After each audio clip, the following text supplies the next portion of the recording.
വളരെ വിനയത്തോടുകൂടി ചോദിക്കുകയാണ്, ഞങ്ങൾക്കൊരിക്കലും നിങ്ങൾ പറയുന്നത് പോലെയുള്ള മുദ്രാവാക്യം വിളിക്കാൻ കഴിയില്ല. കാരണം ഞങ്ങളുടെ നേതാവ് പാണക്കാട് സയ്യിദ് മുഹമ്മദ് അലി ശിഹാബ് തങ്ങളും ശ്രീമതി സോണിയാഗാന്ധിയുമാണ്. ഞങ്ങൾക്കൊരു സംസ്കാരമുണ്ട്. പക്ഷേ ഇവിടെ ചില ആളുകൾ ഞങ്ങളോടൊക്കെ വന്ന് പറഞ്ഞത് ഞങ്ങൾ മരുന്ന് കൊടുന്ന് വെച്ചിട്ടുണ്ട്. ആ മരുന്ന് ഞങ്ങളൊക്കെ ചില നെഞ്ഞത്തിട്ട് നിങ്ങൾ പൊട്ടിക്കും എന്നാ പറഞ്ഞത്. അതുകൊണ്ട് മരുന്ന് ഏതായാലും നിങ്ങൾ പൊട്ടിക്കണ്ട, ഞങ്ങളെ കുട്ടികൾ ഇപ്പൊ പൊട്ടിക്കുന്നുണ്ട്.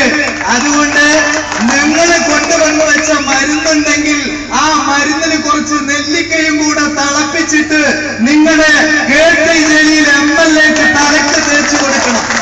പ്രിയപ്പെട്ട സഹോദരന്മാരെ, എനിക്ക് പ്രധാനമായി സൂചിപ്പിക്കാനുള്ളത്, കമ്മ്യൂണിസ്റ്റ് മാർക്സിസ്റ്റ് പാർട്ടി എന്നും ഞങ്ങൾ മത്സരിക്കുമ്പോ ഞങ്ങളുടെ എതിർപക്ഷത്തുണ്ടാകാറുണ്ട്. ഞങ്ങളും അവരുമായി രാഷ്ട്രീയമായി നേരിടാറുണ്ട്. പക്ഷേ ഞങ്ങൾക്ക് രാഷ്ട്രീയമില്ല എന്നും രാഷ്ട്രീയത്തിന്റെ രക്തം ഞങ്ങൾക്കില്ല എന്നും അഹ്ലുസുന്നത്തി വൽ ജമാഅത്തിന്റെ രാഷ്ട്രീയം പാടില്ല എന്നും പഠിപ്പിച്ചിട്ടുള്ള ആളുകൾ ചില വൃത്തികെട്ട പ്രചണ്ഡമായ പ്രചരണങ്ങളുമായി വീടുകളിലേക്ക് കയറി വന്ന് നടത്തുന്ന പ്രചരണം ഞങ്ങൾക്കറിയാൻ താല്പര്യമുണ്ട്.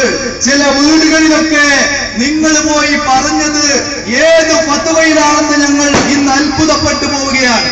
ബഹുമാനപ്പെട്ട മൻമോഹൻ സിംഗിന്റെ തലേക്കെട്ട് കാണിച്ചു കൊടുത്തുകൊണ്ട് ഉമ്മമാരോട് പറയാ, ഈ മനുഷ്യന്റെ തലേക്കെട്ട് കണ്ടോ, ഇത് നമ്മളെ ഉസ്താദിനെ കളിയാക്കാൻ വേണ്ടിയുള്ള തലീക്കെട്ടാണ്. ഇയാൾ പ്രധാനമന്ത്രിയായി വന്ന നമ്മുടെ ധർമ്മസ്ഥാപനങ്ങൾ പൊളിക്കും, നമ്മുടെ യതീംഖാനകൾ പൊളിക്കും, നമ്മുടെ പള്ളികൾ പൊളിക്കും. എന്തൊക്കെയാണ് നിങ്ങൾ നടത്തിയ പ്രചരണം?